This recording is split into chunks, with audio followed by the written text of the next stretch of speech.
जय हिंद। कैसे हैं आप? एक बार फिर आपके अपने चैनल गुरु गंगा में आपका हार्दिक स्वागत है। आज के वीडियो में हम लोग भौतिक विज्ञान के महत्वपूर्ण प्रश्नों की श्रृंखला का 20वां प्रैक्टिस सेट हल करेंगे, टेस्ट सीरीज हल करेंगे। इस वीडियो में भी 30 महत्वपूर्ण प्रश्नों को शामिल किया गया है जो विभिन्न प्रतियोगी परीक्षाओं में पूछे गए हैं। तो ये इंपॉर्टेंट वीडियो होने वाला है, आप इसे अंत तक जरूर देखिएगा। चलिए शुरू करते हैं आज की कक्षा। पहला प्रश्न कहता है, धूप के चश्मे की क्षमता कितनी होती है? धूप के चश्मे की क्षमता कितनी होती है? ए 0 डायोप्टर, बी 5 डायोप्टर, सी 10 डायोप्टर और डी 1 डायोप्टर। देखिए, जो लेंस की क्षमता होती है उसका एसआई मात्रक होता है डायोप्टर। क्या होता है? ये होता है डायोप्टर। ठीक ना, ये जो डायोप्टर लिखा हुआ है ये एसआई मात्रक है लेंस की क्षमता का। आपको बताना, जो धूप के चश्मे आप लगाते हैं उसकी क्षमता होती कितनी है? जी हाँ, 0 डायोप्टर होती है। कितनी होती है? 0 डायोप्टर होती है। एक लेंस का फोकसांतर 25 सेंटीमीटर है, उसकी क्षमता कितनी होगी? फोकस दूरी दिया हुआ है 25 सेंटीमीटर, उसकी क्षमता बतानी है कितनी होगी। तो एक सूत्र होता है इसका, जो लेंस की क्षमता का, लेंस की क्षमता P बराबर, ये P से डिनोट किया जाता है, P बराबर होता है 1/f।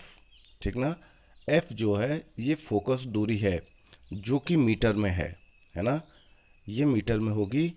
तो ये सूत्र P बराबर 1/f होगा और इसी के माध्यम से जो लेंस की क्षमता है वो ज्ञात की जाती है। तो आप ध्यान से देखिए, फोकसांतर 25 सेंटीमीटर है तो उसकी क्षमता कितनी होगी? तो यहाँ से आप ध्यान दीजिए, 1 जो कि मीटर में होना चाहिए तो 0.25 होगा। अब यहाँ से आप भाग देंगे तो आपको समझ में आ जाएगा कि क्या उत्तर आना चाहिए। तो कितना आएगा? हाँ, +4D। अच्छा, एक चीज़ है, ये प्लस माइनस, यहाँ माइनस है, यहाँ प्लस है माइनस है, इसका क्या अर्थ होता है? जी हाँ, यदि ये फोकस दूरी जो है ये अगर उत्तल लेंस की है, ठीक है, तो इसको हम प्लस में डिनोट करते हैं। यदि अवतल लेंस है वो, तो उसकी क्षमता जो होगी वो माइनस में डिनोट की जाती है। बाकी कोई विशेष अंतर नहीं होता। तो चूंकि यहाँ पे फोकस दूरी प्लस में है ना, तो क्षमता को इन्होंने प्लस में ही डिनोट किया हुआ है। तो आप समझ गए होंगे, इस प्रश्न का सही उत्तर है +4D। आगे देखें, एक उत्तल लेंस की फोकस दूरी 0.2 मीटर है, इसकी क्षमता कितनी होगी? तो इस प्रश्न का उत्तर आप बताएं। बहुत आसान सा है। जी हाँ, ये +5D, प्लस इसलिए क्योंकि उत्तल लेंस है। और 5D क्यों आया? तो मीटर में दिया हुआ है। आप 1/f होता है लेंस की क्षमता, तो आप देख लीजिए 1/0.2। आप जब इसको भाग करेंगे तो कितना आएगा? 5 आएगा ना, तो वही सही उत्तर है। यदि किसी ऐनक के लेंस का पावर +2 यानी क्षमता +2 डायोप्टर है तो इसकी फोकस की दूरी कितनी होगी? तो फार्मूला वही है, आप वहाँ पे रख के देखेंगे तो आपको सही उत्तर प्राप्त हो जाएगा। इसका सही उत्तर है 50 सेंटीमीटर। आगे देखें, एक उत्तल लेंस को जब पानी में डुबाया जाता है तो उसकी क्षमता पर क्या प्रभाव पड़ता है? ए कहता है घट जाती है उसकी क्षमता, बी कहता है बढ़ जाती है, सी कहता है अपरिवर्तित रहती है और डी कहता है इनमें से कोई प्रभाव नहीं पड़ता। आपको बताना है इसका सही उत्तर। तो देखिए, जब किसी लेंस को किसी द्रव में डुबोया जाएगा तो उसकी लेंस की क्षमता में परिवर्तन हो जाता है, और ऐसे परिवर्तन की जो मात्रा होती है वो लेंस और द्रव के अपवर्तनांक पर निर्भर करती है। ठीक है, लेंस के पदार्थ से कम अपवर्तनांक वाले द्रव में लेंस को डालने पर लेंस की क्षमता घट जाती है, लेकिन जो प्रकृति होती है वो पहले जैसी रहती है।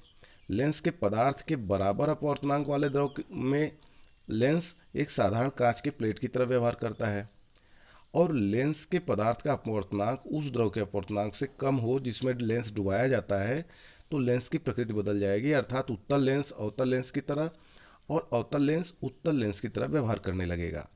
ठीक है, अब बात यहाँ पे करते हैं। तो यहाँ पर जब उत्तल लेंस को पानी में डुबाया जाता है तो उसकी क्षमता घट जाती है। क्या होता है? घट जाती है। प्रिज्म में प्रकाश के विभिन्न रंगों का विभाजन क्या कहलाता है? ए प्रकाश का विवर्तन, बी प्रकाश का अपवर्तन, सी प्रकाश का परावर्तन, डी प्रकाश का वर्ण विक्षेपण। ये कहलाता है प्रकाश का वर्ण विक्षेपण। प्रिज्म से गुजरने पर सूर्य के प्रकाश की किरणें विभिन्न रंगों में विभक्त हो जाती हैं, क्योंकि ए प्रिज्म की दो सतहों पर किरणों का अपवर्तन होता है, बी प्रिज्म की दो सतहों पर किरणों का विचलन होता है, सी प्रकाश किरणें विद्युत चुम्बकीय तरंगे हैं, और डी कहता है विभिन्न रंगों की किरणों का विचलन भिन्न भिन्न होता है। इसलिए आपको बताना है प्रिज्म से गुजरने पर सूर्य के प्रकाश की किरणें विभिन्न रंगों में क्यों विभक्त हो जाती हैं। जी हाँ, क्योंकि विभिन्न रंगों की किरणों का विचलन भिन्न भिन्न होता है। डी बिल्कुल सही उत्तर है। श्वेत प्रकाश कितने रंगों के मेल से बना होता है? ए 2 रंगों से, बी 6 रंगों से, सी 5 रंगों से और डी 7 रंगों से। इसका उत्तर आपको बहुत सही पता है, बिल्कुल सही, 7 सही उत्तर है। श्वेत प्रकाश जब प्रिज्म से होकर गुजरता है तो कौन सा वर्ण यानी रंग सबसे अधिक विचलित होता है? ए आसमानी, बी बैगनी, सी पीला, डी लाल। तो सबसे अधिक विचलन होता है बैगनी का। किसका? बैगनी रंग का। आगे देखें, श्वेत प्रकाश जब प्रिज्म से होकर गुजरता है तो कौन सा वर्ण यानी रंग सबसे कम विचलित होता है? ए लाल, बी हरा, सी बैगनी, डी पीला।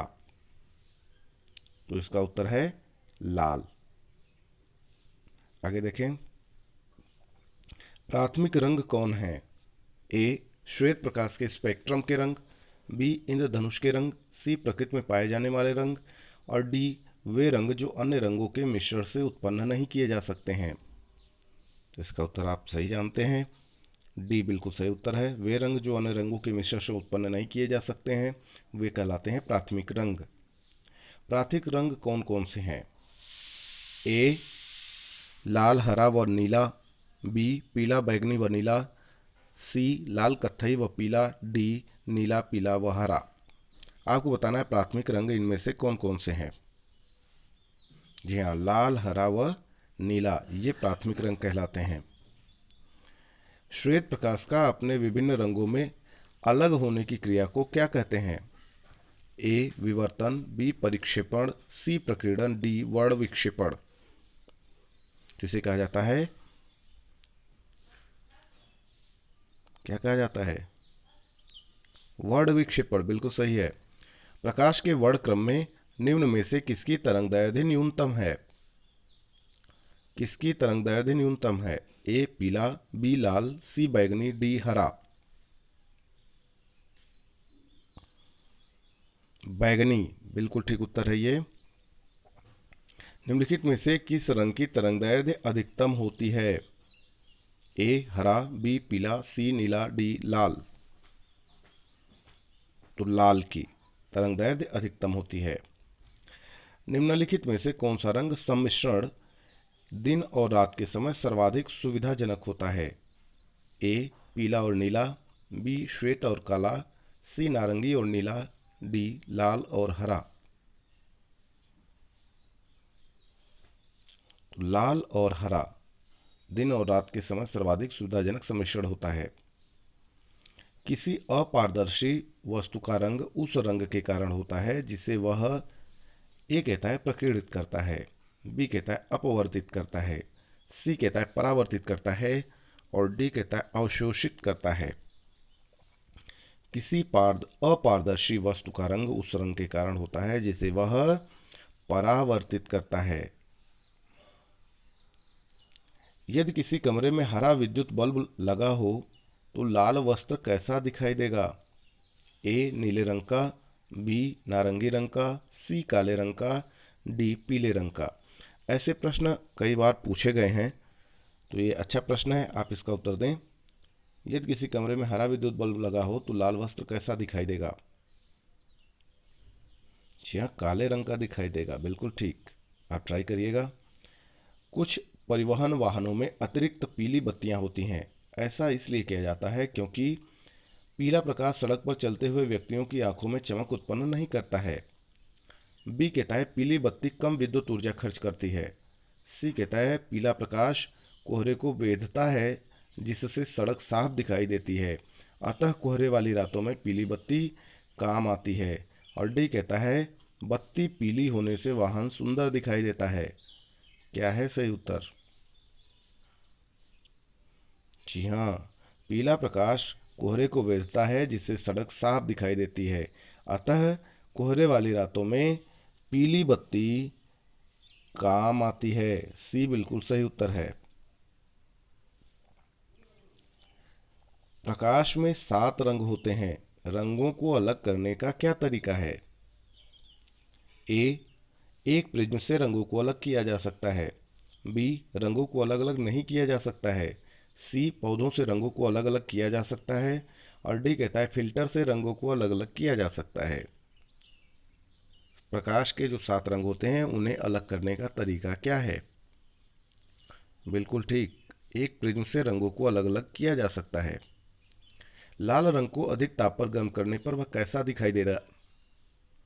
ए पीला, बी हरा, सी नीला, डी लाल।